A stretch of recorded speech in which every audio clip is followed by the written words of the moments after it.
Today we are going to discuss about business environment part 3. In this part 3 we will discuss about the demonetization which was announced by the Indian government in 2016.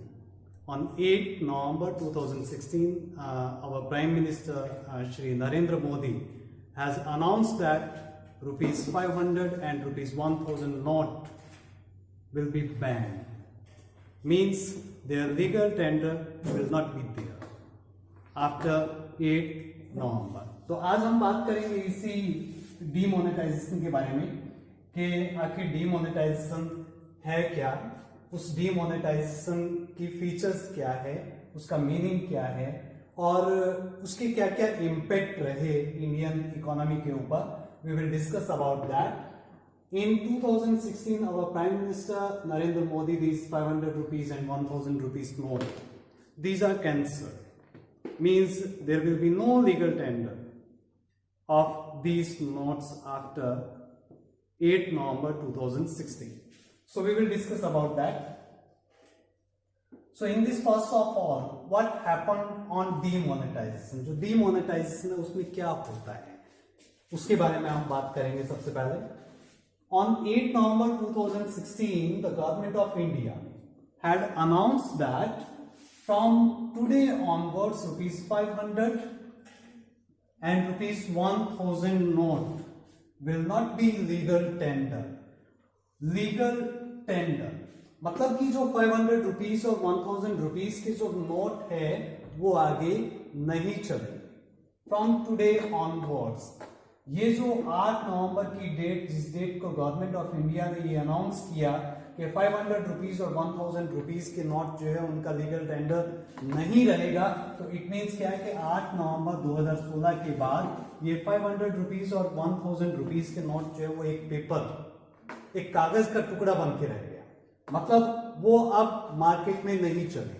अब market में आप किसी के पास लेकर के जाएंगे 500 रुपए का नोट या 1000 रुपए का नोट, तो वो मार्केट में कोई नहीं लेगा. ये नोट जो है वो बैन कर दिए गए 8 नवंबर से. तो ये था 8 नवंबर 2016 को जब गवर्नमेंट ने अनाउंस किया कि these notes will not be legal tender.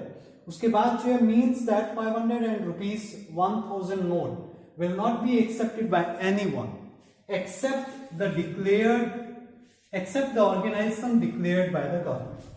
मतलब कोई एक्सेप्ट नहीं करेगा. केवल और केवल कौन एक्सेप्ट करेगा? The organisations declared by the government. कौन से ऑर्गेनाइजेशन हो सकते हैं उसके अंदर? जैसे बैंक है. अब बैंक को गवर्नमेंट ने ऑथोराइज किया कि they are able to accept, means they can accept the note of rupees 500 and rupees 1000 and they can exchange them. मतलब उनकी जगह पे नए नोट दिए जाए या उनको एक्सेप्ट किया जाए as a deposit in the banks. तो केवल और केवल जो है जो ऑर्गेनाइजेशन गवर्नमेंट के द्वारा डिक्लेयर किए गए थे केवल वही एक्सेप्ट कर सकते थे उन नोट्स को. बाकी जो है कोई भी उसको एक्सेप्ट नहीं कर सकता. उसके बाद इसी टाइप से public can deposit and change the currency from the bank. Public जो है वो बैंक में डिपॉजिट करवा सकती है उस मनी को या उसको चेंज करवा सकती है. मतलब कि उसकी जगह पे दूसरे नोट्स जो है वो ले सकती है from the banks and from the post offices. These are the organizations which are declared by the government that they can accept the 500 rupees and 1000 rupees notes. तो ये पोस्ट ऑफिस और बैंक्स जो है जो गवर्नमेंट ने date specify की है उस डेट तक ये जो है उन करेंसीज को एक्सेप्ट कर सकते हैं एज अ डिपॉजिट 500 रुपीज और 1000 रुपीज के नोट्स. तो ये था what happened on the demonetisation. उसके बाद जो है डीमोनेटाइजेशन का मीनिंग क्या है? What is demonetisation? डीमोनेटाइजेशन क्या है? Demonetisation is the withdrawal of particular form of currency from circulation. मतलब ये क्या है कि withdrawal of a particular form of currency, एक किसी पार्टिकुलर करेंसी को विड्रॉ करना सर्कुलेशन में से. मतलब मार्केट में सर्कुलेशन में है, हम उसका एक्सचेंज कर रहे हैं, हम उसके बदले में गुड्स वगैरह परचेज कर रहे हैं, सर्विसेज ले रहे हैं. तो इट मींस क्या है? That money is in circulation, that currency is in circulation. और जब गवर्नमेंट उस करेंसी को सर्कुलेशन से निकाल लेती है, बाहर निकाल लेती है, तो it means that is called the demonetization. So demonetization is the withdrawal of a particular form of currency from circulation. दूसरा इसके अंदर क्या है, it is a process by which a series of currency will not be legal tender. Series of currency मतलब एक series जो है currency की, वो सीरीज जो है that will not be a legal tender after demonetisation. जैसे ही गवर्नमेंट ने उसको विड्रॉ किया, विड्रॉ करने के बाद जो है उसका एक लीगल टेंडर नहीं होगा. मतलब गवर्नमेंट जब करेंसी इश्यू करती है तो उसका एक लीगल टेंडर होता है जिसको गवर्नमेंट जो है मार्केट के अंदर इश्यू करती है करेंसी को उस टाइम पे. लेकिन जैसे ही उसको विड्रॉ कर लेती है उसका लीगल टेंडर खत्म हो जाता है. और जैसे ही लीगल टेंडर नहीं रहेगा, it means that currency can not be used in the circulation. उसके बाद इसमें है the series of currency will not be acceptable as valid currency.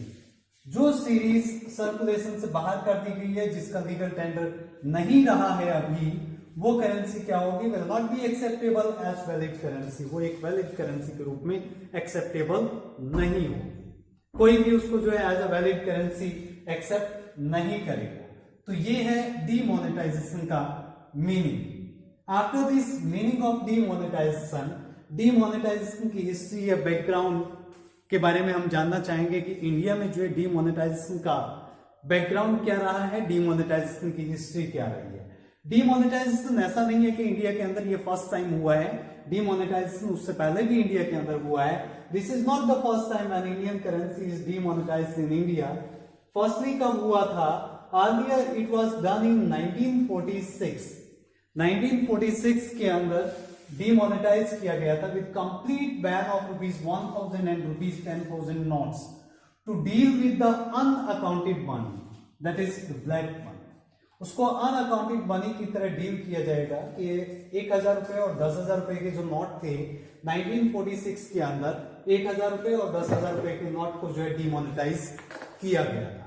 इसी टाइप से उसके बाद जो है सेकेंडली इट वाज डन इन 1978, जिस समय जो है श्री मोरारजी देसाई जी की गवर्नमेंट थी, वो प्राइम मिनिस्टर थे इंडिया के. तो उस टाइम पे जो है गवर्नमेंट ने क्या किया था कि 1000 रुपीज, 5000 रुपीज और 10,000 रुपीज के नोट्स को जो है डीमोनेटाइज किया था, उसको विड्रॉ किया था सर्कुलेशन से. इसी टाइप से जो है उसके बाद ये 8 नवंबर 2016 को जो है श्री नरेंद्र मोदी जी की गवर्नमेंट ने जो है इनको डीमोनेटाइज किया 500 रुपीज और 1000 रुपीज के नोट्स को. उसके बाद इनका पर्पस क्या था, इनकी फीचर्स क्या थी, उसके बारे में हम बात करेंगे. फीचर्स ऑफ डीमोनेटाइजेशन के, डीमोनेटाइजेशन की फीचर क्या है. डीमोनेटाइजेशन की फीचर्स के अंदर जो है सबसे पहले tax administrative measures, tax evasion control measures and channelizing saving into the formal financial system and creating cashless economy. These four are the features of this demonetization. We will discuss one by one about these all. So first is tax administrative measure. Tax administrative measure क्या है? Demonetization is regarded as a measure of tax administration. Tax administration के major के रूप में जो है इसको दिया गया डीमोनेटाइजेशन को. क्या था कि people with cash in hand on account of their declared income readily deposited their cash in bank and got it exchange for new currency. And on the other hand those who had black money had to come forward to declare their unaccounted cash and pay taxes along with penalty. मतलब कि जिन लोगों के पास जो है 500 rupees और 1000 rupees के notes थे, वो क्या उन्होंने क्या किया कि वो जो है बैंक के पास गए और बैंक में अपना पैसा डिपॉजिट करवाना शुरू कर दिया, या उन्होंने जो है 1000 और 500 रुपीज के नोट जो है वो एक्सचेंज करवाने शुरू कर दिए, उनको चेंज करवाना शुरू कर दिया, उनकी जगह पे दूसरी करेंसीज लेनी शुरू कर दी. क्योंकि जैसे ही गवर्नमेंट ने जो है 500 रुपीज और 1000 रुपीज के नोट बंद किए थे, तो उसके बाद गवर्नमेंट ने जो है नया 500 रुपीज का नोट जो है लॉन्च किया और इसी टाइप से जो है गवर्नमेंट जो है 2000 रुपए का नोट लेकर के आई. तो जिन लोगों के पास 1000 रुपीज और 500 रुपीज के जो पुराने नोट थे, जिनको जो है विड्रॉ कर दिया गया था सर्कुलेशन से, उनको जो है लोगों ने क्या किया बैंकों में डिपॉजिट करना शुरू कर दिया, या फिर जो है उनको एक्सचेंज करना शुरू कर दिया। दूसरी तरफ जिनके पास ब्लैक मनी था, मतलब जिनकी अमाउंट जो है वो जिनका पैसा जो है वो डिक्लेयर नहीं था पब्लिकली, उन्होंने क्या किया, अपने पैसे को पब्लिकली डिक्लेयर किया, अपने पैसे को बैंक में डिपॉजिट करवाया या अपने पैसे को एक्सचेंज करवाया और उसको डिक्लेयर करने के बाद जो उस पर टैक्स देने के लिए तैयार हो गए विद पेनल्टीज। तो ये क्या था, टैक्स एडमिनिस्ट्रेटिव मेजर, मतलब कि डीमोनेटाइजेशन की हेल्प से क्या हुआ, टैक्स जो है, जो अनअकाउंटेड मनी था उसके ऊपर भी टैक्स कलेक्ट होना शुरू हो गया। नेक्स्ट इसमें है टैक्स इवेशन कंट्रोल मेजर, जो टैक्स को बचाया जा रहा था गलत तरीके से, वो भी जो है डीमोनेटाइजेशन की हेल्प से जो है बंद हुआ। Demonetization is also known as the government's measure to control the malpractice of tax evasion, avoiding tax illegally. मतलब टैक्स को इलीगली जो है अवॉइड कर रहे थे लोग, लोगों के पास पैसा होता था लेकिन उसका पता गवर्नमेंट को नहीं चल पाता था, तो गवर्नमेंट ने डीमोनेटाइज किया। तो जैसे ही डीमोनेटाइज किया तो लोगों ने अपना पैसा जो है डिपॉजिट करना शुरू कर दिया। अब डिपॉजिट करना शुरू कर दिया तो लोगों की अमाउंट जो है डिक्लेयर होनी शुरू हो गई। अब लोगों की अमाउंट डिक्लेयर होनी शुरू हो गई तो उनको टैक्स भी पे करना था। तो इस तरीके से क्या था कि जो गलत तरीके से टैक्स को बचा रहे थे जो लोग, उन्होंने क्या किया, उस गलत तरीके से बचाए गए टैक्स को पे करना शुरू कर दिया। तो इस तरीके से क्या हुआ, कंट्रोल हुआ किसके ऊपर, टैक्स इवेशन। नेक्स्ट इसमें है फीचर इसकी, channelising saving into the formal financial system. The saving of the people channelise into the formal financial system. As a result, some of new deposits can be used for launching new profitable schemes. क्योंकि इसकी वजह से क्या हुआ, लोगों ने अपना पैसा जो है डिपॉजिट करना शुरू कर दिया। दूसरा जो है, गवर्नमेंट ने एक रिस्ट्रिक्शन भी लगा दी कि एक लिमिट तक जो है लोग पैसा निकाल सकते हैं। तो इससे क्या हुआ, सेविंग बढ़ गई बैंकों के पास। अब सेविंग बढ़ गई बैंकों के पास तो उस सेविंग को यूज किया जा सकता था for launching new profitable schemes and providing loans at lower interest rate, या उस अमाउंट को कम इंटरेस्ट रेट पे लोन प्रोवाइड करने के लिए भी यूज किया जा सकता था। तो जिसकी वजह से क्या हुआ, फॉर्मल फाइनेंशियल सिस्टम के अंदर जो है चैनलाइज हो गया सेविंग्स का। एंड नेक्स्ट फीचर है इसकी, क्रिएटिंग कैशलेस इकोनॉमी। जो डीमोनेटाइजेशन का मेन जो मोटिव था वो कैशलेस इकोनॉमी को क्रिएट करना भी था। Demonetization brought understanding in people for channeling more saving, ज्यादा सेविंग करने के लिए जो है लोगों को समझाया गया या उनको जो है उनकी समझ में लाया गया through formal financial system and hence improving more chances of cashless economy. तो इस तरीके से क्या हुआ कि कैश जो है मार्केट में कम हो गया, कैश जो है लोग जो है कम एक लिमिट तक निकाल सकते थे, तो जिसकी वजह से क्या हुआ, कैशलेस इकोनॉमी डेवलप हुई। मतलब लोग जो है वो अनकरेज हुए ऑनलाइन पेमेंट करने के लिए, डेबिट कार्ड, क्रेडिट कार्ड या पेटीएम या फोन पे या फिर जो है गूगल पे या फिर जो ऑनलाइन बैंकिंग सिस्टम, इनके थ्रू जो है पेमेंट करने के लिए मजबूर हुए, और जिसकी वजह से क्या हुआ कि कैशलेस इकोनॉमी एक तरीके से डेवलप हुई। और जैसे ही लोग इस तरीके से पेमेंट करने लगे तो लोगों को इजी हुआ इस तरीके से पेमेंट करना, क्योंकि कैश उनको जो है कैरी नहीं करना पड़ रहा है। अब शॉपकीपर के पास जा रहे हैं, वहां भी जो है पेटीएम के थ्रू या डेबिट कार्ड या क्रेडिट कार्ड के थ्रू जो है वो पेमेंट कर रहे हैं। तो इट मींस इसने हेल्प किया एक कैशलेस इकोनॉमी को डेवलप करने में। तो ये इसकी फीचर थी डीमोनेटाइजेशन की कुछ है। उसके बाद जो है इम्पैक्ट ऑफ डीमोनेटाइजेशन, इसके अंदर देखिए क्रिएटिंग कैशलेस इकोनॉमी, इसके अंदर जो है इसके थ्रू डेबिट कार्ड या क्रेडिट कार्ड को क्रेडिट कार्ड के थ्रू जो है इस मशीन के थ्रू हम जो है पेमेंट कर सकते हैं, या फिर जो है ये जैसे सब्जी वाला या कोई भी जो रिटेलर्स था उसने भी क्या किया कि पेटीएम का यूज करना शुरू कर दिया।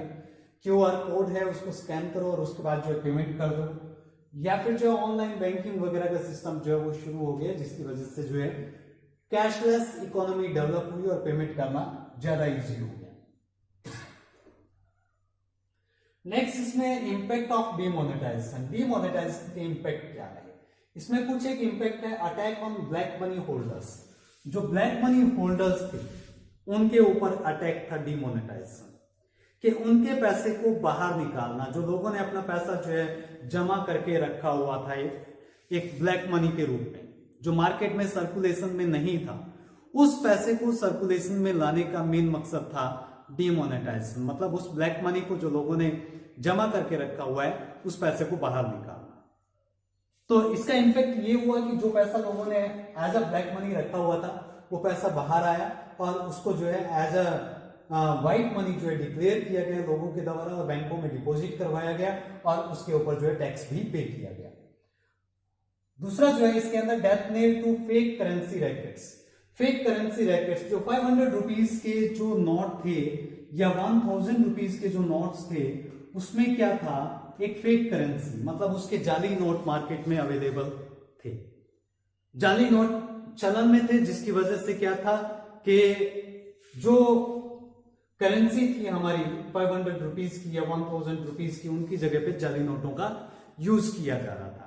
अब जाली नोटों को मार्केट से बाहर करने के लिए या जो फेक करेंसी जो रैकेट्स जो चला रहे थे जो लोग, उनको बाहर निकालने के लिए क्या किया गया था, ये डीमोनेटाइजेशन किया गया था। और उसका असर भी हुआ कि जो फेक करेंसी रैकेट्स थे जिन्होंने 500 रुपीज या 1000 रुपीज के नोट जिन्होंने छाप रखे थे स्टॉक के अंदर, वो सारे के सारे जो है बेकार हो गए, क्योंकि उनका लीगल टेंडर नहीं रहा, वो सर्कुलेशन में नहीं रहे, तो जितनी भी फेक करेंसी थी वो यूजलेस हो गई, जिसका कोई यूज नहीं रहा।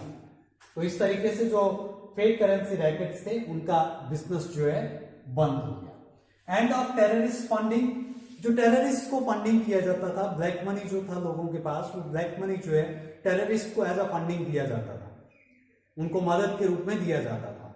तो जैसे ही 500 रुपीज और 1000 रुपीज के नोट बंद हुए तो उसके बाद जो है टेररिस्ट फंडिंग जो है एक प्रकार से रुक गई। ऐसे ही जो है ट्रांसपेरेंसी इन ट्रांजेक्शन, जब 500 रुपीज और 1000 रुपीज के नोट जो है वो बंद हुए तो उसके बाद जो है कैशलेस इकोनॉमी डेवलप हुई, जिसमें जो है पेमेंट ऑनलाइन होने लगी। अब पेमेंट ऑनलाइन होने लगी तो उसमें जो है ट्रांजेक्शन में ट्रांसपेरेंसी आई, क्योंकि सारी की सारी ट्रांजेक्शन जो है वो रिकॉर्ड होने लगी। किसी भी टाइप का जो है ब्लैक मनी, जैसे रियल एस्टेट वगैरह के जो प्राइसेस लगातार बढ़ रहे थे, वो प्राइसेस जो है बढ़ना बंद हो गए। ऐसे ही जो है एंड ऑफ ह्यूज डोनेशंस, जो प्राइवेट कॉलेजेस, प्राइवेट यूनिवर्सिटीज या प्राइवेट स्कूल्स वगैरह जो एक बड़ी अमाउंट जो है जो डोनेशन के रूप में लेते थे एडमिशन के टाइम, स्टूडेंट्स के एडमिशन के टाइम पे, या जैसे मेडिकल कॉलेजेस वगैरह थे, प्राइवेट मेडिकल कॉलेजेस, वो क्या करते थे कि स्टूडेंट के एडमिशन के टाइम पे जो है वो स्टूडेंट से डोनेशन वगैरह लेते थे, एक बड़ी अमाउंट जो एक डोनेशन के रूप में लेते थे।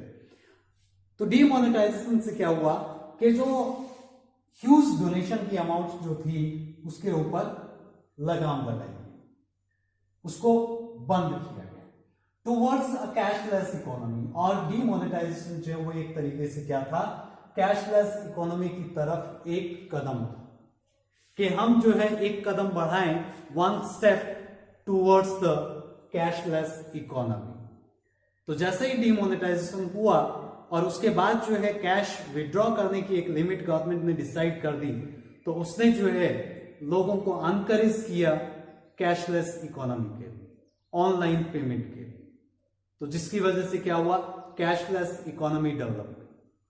तो कैशलेस इकोनॉमी जो है वो एक कंट्री के लिए बहुत ही महत्वपूर्ण है, क्योंकि जिस कंट्री के अंदर कैशलेस इकोनॉमी होगी वहां कैश का सर्कुलेशन कम होगा, और कैश का सर्कुलेशन कम होने से ये जो चीजें हैं black money holding, black money holders पे जो अटैक था, या ब्लैक मनी के रूप में जो पैसा रखा जाता था, या फेक करेंसी रैकेट्स है, टेररिस्ट फंडिंग है, या ह्यूज डोनेशंस वगैरह है, वो सारी चीजें जो है कम हो गई। तो ये इंपैक्ट थे डीमोनेटाइजेशन के।